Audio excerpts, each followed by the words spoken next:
Vintilline nous ramène en arrière, hein, c'est ça. Exactement. C'était il y a quasiment 20 ans. Non, mais je plaisante. Exactement, Pascal. En 2019, c'était l'été 2000. Été 2000, Pascal. Je ne sais pas où vous étiez. Moi, je sais. Vous étiez où, mesdames? Vous savez plus. Moi, je sais que j'étais sur les routes d'Auvergne avec ma mère et dans la voiture, on écoutait ça. Angela, le tube de l'été, le tube qui a plu à tous les Français. C'était de qui ça? Des Saiyans Super Crew, collectif de hip-hop qui a séduit donc le pays cet été-là. Aujourd'hui, le groupe n'existe plus, mais deux membres des Saiyans, Féfé et Leroy, qui mènent aujourd'hui des carrières solo, ont décidé de s'unir et de créer un nouvel album complètement en duo. Ça sortira le 30 août prochain. Ils feront aussi une tournée.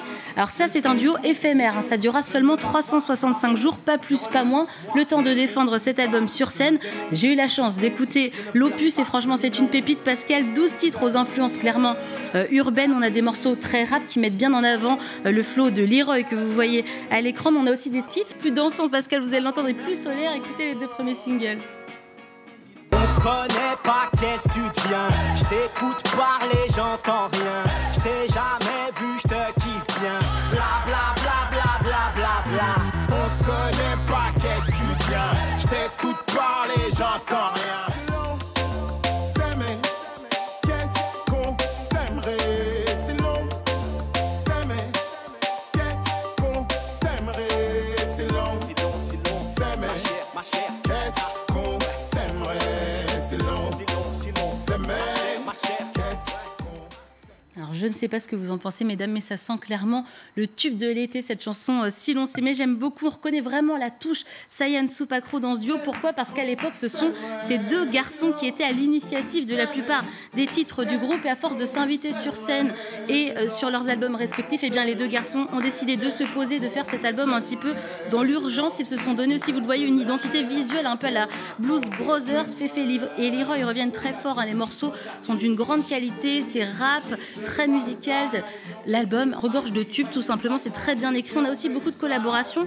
Ils partagent un titre avec Aloe Black, vous savez, ce chanteur américain qui a fait un carton en France avec son titre I Need a Dollar. On retrouve aussi la trompette d'Ibrahim Malouf sur un titre. On a également un trio avec la rappeuse Chila sur le morceau Vie de robot. Et ils ont aussi invité Camille Esteban, vous savez, Pascal, qu'on a vu dans The Voice sur TF1. Dans cet album, on a aussi un mini morceau très drôle où les deux garçons critiquent avec humour, vous savez, l'autotune qui est hyper présent dans la musique aujourd'hui.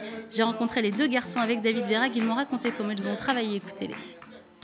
On était vraiment dans cette optique de dire qu'est-ce qu'on écoute aujourd'hui qui nous parle?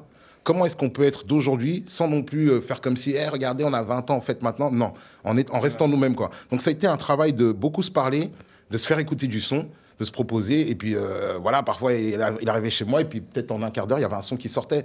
Parce qu'on se disait, putain, ce serait bien ça, tel beat. Oh, attends, arrête-toi là, c'est quoi ça? Ah ouais, voilà, ça partait comme ça. On a la place chacun qu'on s'est donné. Avec Féfé, on avait cette exigence d'exiger le meilleur de chacun, et dans les thèmes, et dans les rimes, et dans les flows. Donc après, c'est la récréation.